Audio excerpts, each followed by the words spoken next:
Whether it's around the country or your town or county, decisions are being made every day that impact real people and real communities. Welcome to the Rural View, where we open the window for you to view Wisconsin farmers and rural residents and get a glimpse into the challenges they face.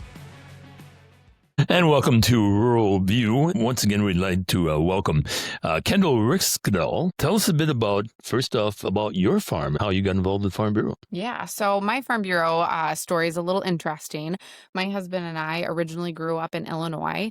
My in-laws, they actually were on the Illinois Young Farmer Committee chair, 30, 40 years ago, whatever that large number is. And so when my husband and I went to college in Champaign, Illinois, we actually were part of the inaugural chapter or collegiate chapter in Illinois. So Champaign had the first chapter in Illinois, and we were the first year to participate in that. And so when we moved to Wisconsin after college, it was, we know maybe one other person in this state, which I laugh now because it's like, oh, I forget about Cassie Sonntag before she was Cassie Sonntag. Like, I did know Cassie way back when. So technically two people in Wisconsin.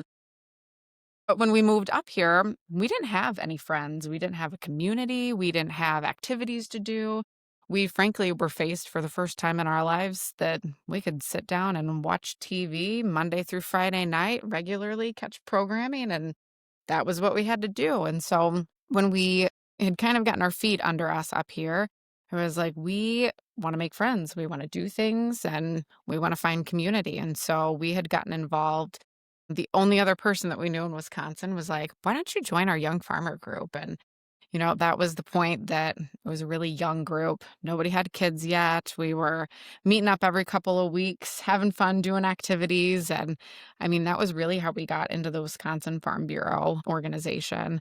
Again, Illinois, we had done the things, which collegiate is such a fun experience because everybody has fun when the young people are in the crowd. It's like we get to go to the conferences, we get to go to the county galas.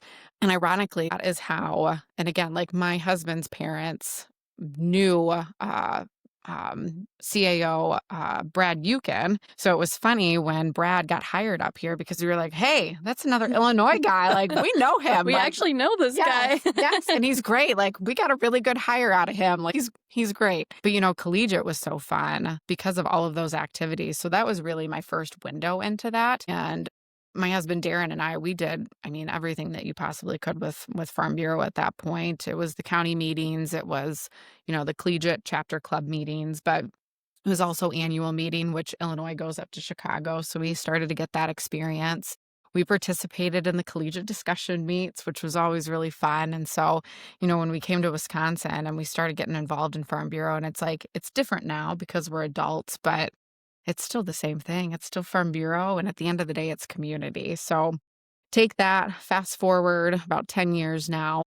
I've been serving as the Young Farmer and Agriculturalist chair for the last year. So this actually wraps up my year, as that experience for the last couple of years. That's really kind of been then to now. So what brought you to Wisconsin? Wisconsin was just whoever got the first job, we said, and that's where the other one was going to follow. Darren started working for Inside FS, which he's been with for this entire time, and I work in agricultural marketing, and I got swept up into the agencies. So now that's what I do from my 9 to 5. And beyond. Yes, and beyond. We own a candle company, so that's really our tie to agriculture and like the farm. My grandparents farmed in southern Illinois. Also, my maternal grandparents actually owned a commercial asparagus operation, which is always kind of my fun fact because as a little kid, my job was selling the prettiest rocks that I could find out of the driveway to whatever customer was so nice enough to get suckered into that 2-3-year-old. Would you buy a rock from this person? Yeah, I'd probably buy a rock from you. Seems legit. Yes. Hey, it's something. So that was kind of like my ag touch. And then college, of course, met my husband. He grew up on a grain farm in northern Illinois. And so, when we moved to Wisconsin, we've had that question over the years is what does our future look like when it comes to the farm? And Farm Bureau has been so great because that's been one of our big ties to it, other than obviously again, that 9 to 5 working in it. But a couple of years ago, some things had shifted, and my husband and I took over a candle business that my mother-in-law had ran for the last 30 years. And the big claim to fame that we've always said, which our candles are made with 100% soy wax. And all of the beans or all of the candles have a soybean on top that are grown on the family farm in Illinois. So we've really enjoyed that over the last couple of years. But between that and my brother-in-law raises some Angus cattle, and my husband and I, of course, are in charge of marketing of that. That's always my fun K1 that we get to do at the end of the year with tax season is how is this all going to fit in on this?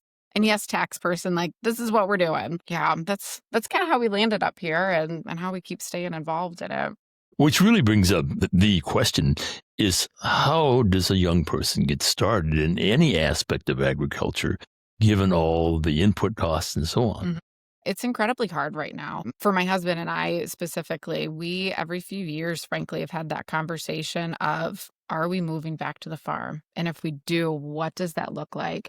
And I've laughed because the older we get, now we've got a couple of kids, the questions just get more serious. And frankly, my Excel file and the pros and cons list get longer and deeper and more complex and all of those things. But I mean, it's not as simple as it maybe used to be. My husband's brother is still on the farm, and we've had the conversation as a bigger family of, what does succession look like? What does frankly, the financials, that ends up being really the biggest piece of it because, not everything has changed over the years. My father-in-law didn't officially take over the farm until he was in his early 50s. Well, that's pretty late when you think about Right. it. And if his family is taking a majority of that income to support him and his wife, well, then at what point does that next generation come into? So our family's had some different experiences where that succession has been a little bit different. My brother-in-law is very involved on the farm. That's his main income. But that's been the biggest question for my husband and I is if we go back to commercial farming, where's the finances coming from for that? One of the big pieces of that too is the healthcare piece of it as well. Who's going to work an off-farm job to get health insurance? You can't not have it in this day. And I've got 2 kids, and anybody that has 2 kids knows that you're going to the doctor's office all the time for any sort of illness. I can relate to that. Yes. Yeah. So, I mean, it's like, and that's just our experience of us coming back of doing that math of, how many acres, how many head of livestock do you have to have in order to make the numbers fit? And honestly, as I think about it, I have very few friends that are 100% farming. Most friends at this point, and I'm, in my early mid 30s, we're all working off farm jobs. And if we are fortunate enough to have a farmette, to have a few acres, then we are hustling our 9 to 5 and using that to pay for whatever we want to do from our, as my husband and I laugh, our 5 to 9, which is really more like 5 to 2 in the morning, whenever you can get the job done. But, that's the hard thing is that we're having to do that off-farm job in order to support what we want to do from a profession standpoint of actual commercial farming. Along with that decision, given the opportunity, are they better off to go in with a family operation and expand the family operation or go on their own? Yeah, I think right now I've seen a lot of friends that have been going off on their own. Again, I think it's the finances piece of it. You look at land prices and that automatically, and that's, whether you are coming out of college with or without debt. I mean, no 18-year-old can afford to buy An acre. right. Yes, just an acre itself. So I think that's really challenging. Yeah. I think one of the things that I was just processing was we talk about young farmers. And when we talk about the Farm Bureau Young Farmer and Agriculturalist program, we're talking about 18 to 35-year-olds. But I think you referenced that of when people take over the farm and when you actually enter into a farming business, a lot of times our young farmers are in their 30s and 40s. And I think a lot of times that's like something that people perceive differently than what the reality is that you could be a 40-year-old farmer and really just be starting out in your career because of all those challenges and how long it took you to save up, to take over a farm or whatever that transition looked like. And so I just wanted to add that in, that sometimes the term young farmer can almost be jargon because it doesn't necessarily mean what we think about it in our Younger heads. than retirement age. Yes, right. Yeah, you're right. No, that's actually a great point. So Farm Bureau has started a committee, a task force And it's not just young farmer, it's new and beginning farmers as well for that exact point, because so many people at an older age are trying to get into it. And I think that is one of the benefits when you do that in your 30s, 40s, 50s. In theory, you've got a little bit more income to invest into getting into that. So, I mean, that is one plus of that piece of it. But, you know, in your 50s, you aren't as young and limber and able as you may be in your 30s. And farm work's really hard. I mean, that is a lot. And I hear that sometimes is like, farm kids are built differently. The work ethic is so much different. And I don't think that's changed. I don't think that changes generation. Farm kids are still a different breed of people that are willing to put in the work. It's just the numbers are stacked against us at this point. The barriers are so high at this point to jump in that, I mean, to your original question of, do you go in on your own or do you go in with your family? I don't know, flip a coin and see what makes the most sense. For a lot of friends right now, it's them purchasing a farmette. Hopefully at some point there's some more acreage that they can purchase off of it. The other piece of that is knowing the right people, which I think Farm Bureau is really helpful with. Getting someone that is looking to retire and phase out that may or may not have a next generation that wants to take over the farm, building a relationship with someone else in the community that is interested in it. But again, it's making sure that those numbers work from a rental standpoint, from whatever that may be, so that they're able to jump into it. One of the challenges with that scenario, and there are older farmers that don't have the next generation ready to take over, but how much does the older generation stay involved in the operation? Do you give the young farmer the opportunity to make mistakes? Yes, that, again, a thing that happens so much. I have a friend right now that her father is physically no longer able to keep up on the farm. And it's the classic, the son-in-law is there, but he's only got so much time because he's got other things to do on his farm. And it's that constant push-pull. And I'm obviously not sitting in those shoes, so I have to try and empathize. But at some point, you have to say the next generation's here and willing to help me. It might not be how I exactly want to do it and exactly on my timeline, but if we want to continue to keep, I think it's 98% of farms in the U.S. are still family owned, which is still very, very high. But we're at a really tricky crossroads in the ag industry right now. So if we want to continue to keep that high, if we want to continue leaving our family farms with our kids, or at least with, non-developers or anyone that's outside of that lens, we have to be willing to stretch and give the opportunity to young farmers. I mean, that's a hard give and take, but at some point we have to. I think a lot of times too, we talk about succession planning, and this past year we partnered with Rural Mutual Insurance to host some of those seminars, and we're planning to do that next year too. But a lot of times it's just those conversations of, that's the tricky part when you're farming with family, right? Sometimes it's making time to sit down and have those really tough conversations. And I do think, Farm Bureau assists in that, but we can always do more to do that. But it's just getting people to sit down and have those conversations is step one. And it shouldn't be as challenging as it is, but man, it is really hard. Yeah, I always kind of have to laugh growing up. My parents always said, you don't talk about two things with other people, politics and religion. And sometimes I'd like to say, the family business also sits in that category. And it's not that I don't, that I believe in that, but I mean, you're right. It is so hard. And that's what's so difficult, yet I think so beautiful about the ag industry is that, it's not just a profession. Like, it is a true way of life. I work in marketing, and sometimes working with coworkers that don't come from the ag industry, that's one of the biggest things that I try and convey is just like, those in ag live it, breathe it. Like, it is everything to them. Farm Bureau, I mean, I'm sure you've seen so many different stories of individuals that just like live and die Farm Bureau. If they could tattoo it on their bodies, and I'm sure some probably have. Maybe that's a good question for the listeners. I have not identified those members, but that'll be an interesting social post. It'll be the next Young Farmer program here, yeah. And I think that's what makes part of that succession conversation so hard. And, we, in this task force with new and beginning farmers, some individuals that have sat through that succession piece, some of the conversation is that folks have a hard time admitting that at some point they will die.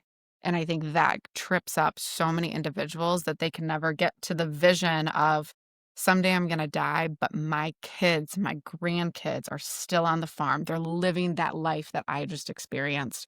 And I think that's part of the piece that we have to figure out, and we have to find a way to communicate because, again, we want these farms to continue staying with our families. The next generation wants to continue doing this, but we have to be willing to make that conversation happen. So if you're dealing with an individual such as both of you, you're thinking about, I'm thinking about buying the farm or go in on the farm. What are some of the key factors to honestly consider when making that decision? I mean, schools, amenities in the area. What does my day-to-day lifestyle look like? Am I willing to wake up at 3, 4, 5 in the morning every single day to be doing chores?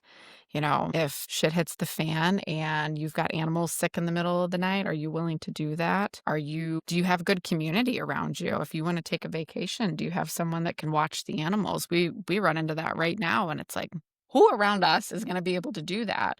If we're on the farm and we've got grandpa and dad and brother and all of this, like, that's different. I've got a good deep bench of help and support in those scenarios, but especially for those young farmers that are kind of going off on their own, what's the backup emergency plan? Does that exist? Are you stuck in a spot that you're going to have to figure it out and can never leave the farm? Again, finances obviously is the big piece, but I know that's regularly what we get into is what does that day-to-day look like? And I think support of our rural communities is definitely an ongoing thing. And I think when young people come back to their community or even consider coming back, they need access to good Wi-Fi. They need access to good schools. They need those things that are really important. Our rural communities need that support to really lay that foundation for them to build the life that they could have if they lived, near a larger city with those amenities. Mhm. And I think that's some of the challenges that kind of line up right next to our young farmer challenges, because that's some rural communities are really trying hard to embrace that, and some are just not able to bring back the crowd post college or post first job or whatever that looks like. Yeah, I can't remember that came in and talked about the population changes in Wisconsin, but they had done, it was a university that had done the study, and they had come back and basically had said Wisconsin isn't necessarily losing or gaining, if I remember correctly, but what from like a net standpoint, but our older population is starting to move in, which then starts strapping that healthcare experience. What amenities are around to support that population? Does that differ from your young farmers and what they're looking for with kids? And I think that's part of this as well is, do we have individuals that are moving back to these communities? Which again, if you're going to farm, most of the time someone has to be where at least one of spouses have to be working off farm. Are they doing things that are bettering that rural community? Are there enough nurses coming back? Are there enough, mechanics that are in the area? There's a whole slew of that too. And so I think that's part of the young farmer conversation too, is it's not just the farming piece of it, but it's the rural America. And what does that community look like at that point too? So from that standpoint, I live in a small town of 1,200 people. Clark County has 64,000 dairy cows and 32,000 people. Everybody in Clark County has 2 cows. But, from a small town perspective, how do we get that young generation to come back, the professionals, to service those young farmers? So, okay, maybe we can get, Joe and Sue to come back and take the home farm over. But what about their social life? What about the services that they want to have experience? Right. I think part of that, of course, there's the plug-in for Farm Bureau, getting involved, being in the community. But I think ultimately, and I say this as a parent, we have to model that lifestyle for our kids too. We have to model what that looks like in our communities. I also grew up in a very small town, 1,200 people. It was 10, 12 minutes into town. We were driving into town every single night doing something. There was always an activity. Well, guess what? That gas bill is always really high. But I grew up with that sense of community and understanding, to be involved, I have to volunteer. There has to be community service. There has to be those things. And I think that is a piece, this generation right now, because people are working off farm jobs and we don't always have employers that provide that flexibility and or a slew of other things, where are we finding in our time schedules to get involved and to find that community? Because ultimately, that's what it all comes down to. It's the social hours, it's the places to eat, it's good doctors, but Do you have a village? Do you have a community that is there to support you? I feel like that's a really good segue. We have talked about Farm Bureau and the YFA program, but what what do you feel like when you're a member of Farm Bureau, that value that you have of that community? Just talk about that, especially from the YFA standpoint, because we talk so much about these challenges and we know that mental health is an ongoing issue in this space. So, I mean, when we talk about the value of being involved in Farm Bureau, like how does that play into being a young farmer? Yeah, I think it's absolutely huge. Again, when my husband and I moved up here, didn't have any friends, got involved with our young farmer group. Um, and then, a couple years later, COVID hit.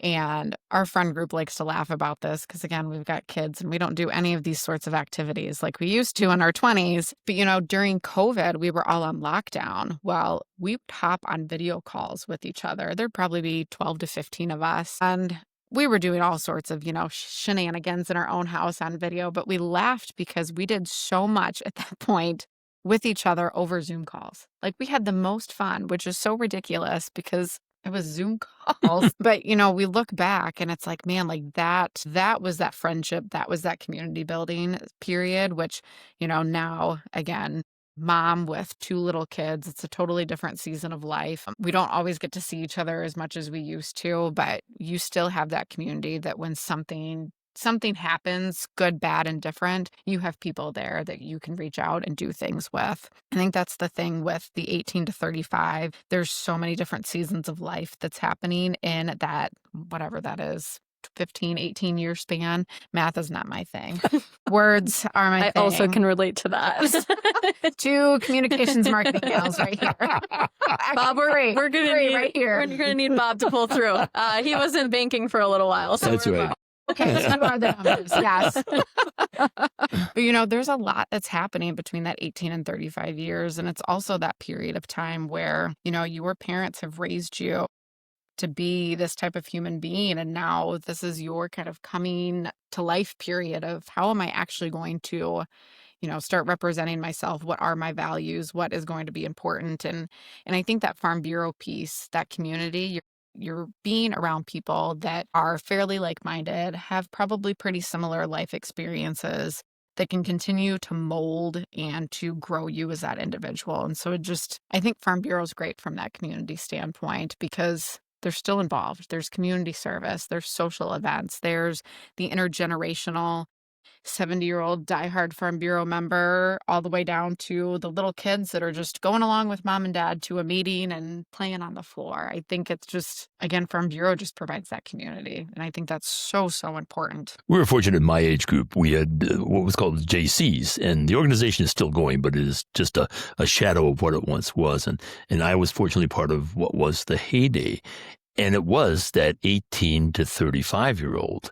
They raised, when the drinking age changed, they raised it to 21 to 40.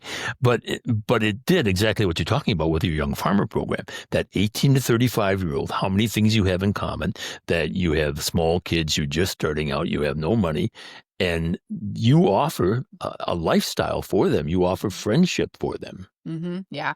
So it's funny you say that. So part of when Darren and I decided to raise our hands for the district chair, 3-year term, I thought a lot about my in-laws and when they served on the Young Leader Committee years ago, because they, over the last 30 some years, those friends still get together.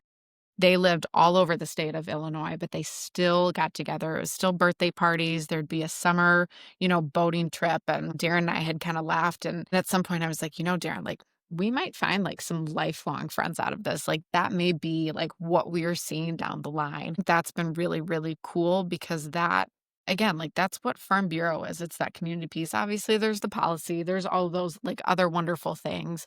But at the end of the day, it's being able to walk into a restaurant and seeing friends that you get together with. It's blowing a tire on the side of the road and somebody coming and rescuing you.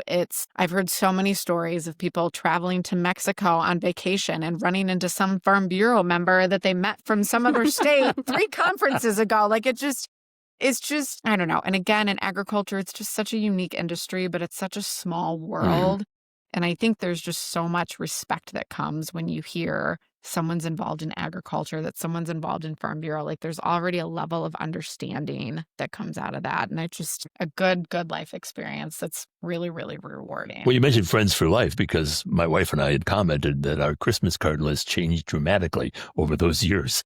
And they're still on the list. Although now it's just emails. But anyway.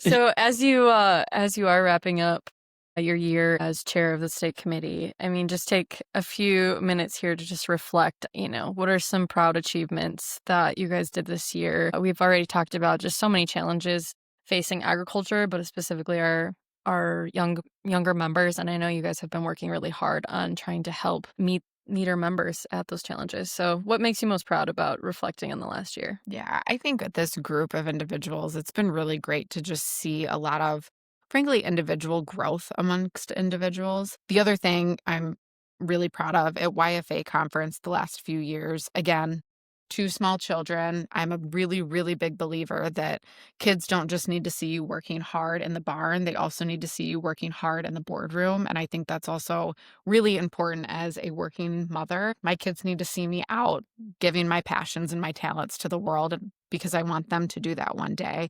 And so one of the things that we've always kind of commented on is annual meeting is sometimes challenging with little kids. And we hear stories of people not coming because they've got little kids, and that can be cumbersome and challenging. It's like, hey, I hear you. It is very challenging. It's extra time, it's extra patience, etc. But still come, still show up, because there's still value in coming to the conference, even if you are having to run out and do a diaper change, even if you're having to run out and get a snack or whatever that may be. And so we have created a little children's area that has some toys, has some games, has, a different slew of things for kids to stay entertained with so that mom and dad can still get that experience and still get the networking, still catch some of the conference. And so I think that's been really good. And then the other thing that is very brand new, we are trying to do some more county YFA coaching and some training there. Again, some of those individuals may have never put together a social event. They may have never sat through a county board meeting. And so we want to do some training for those individuals so that they can get some more tools in the toolbox for them to do that role, which Farm Bureau is a grassroots organization. I've been in this role, I've been sitting at the state level, so I've seen a lot from the big picture, but there's so much that's happening in our local communities, and we want to ultimately help lift those individuals up because that's what supports and it's the foundation for everything. So I think I'm mostly proud of some of those things, is just trying to continue to elevate just those young leaders, those young individuals in our organization. Yeah, and as we kind of wrap up, I mean, if people do want to get involved, if they're kind of hanging out, just not really involved, and they want to seek out opportunities in Farm Bureau, like it can be kind of scary to just throw yourself out there and say, hey, I'm looking for some friends, I'm looking for a community. How would you tell somebody to do that? Yeah, I think you have to search in the depths of yourself. Remember why it is that you are looking for that. And you have to have the courage. You have to have the bravery in order to jump out of your comfort zone and come volunteer at the fair in the food stand. Come drink a beer or drink water. If you don't want to drink beer, that's perfectly acceptable too. At some point, you have to be the one willing to make that jump and that leap to getting involved.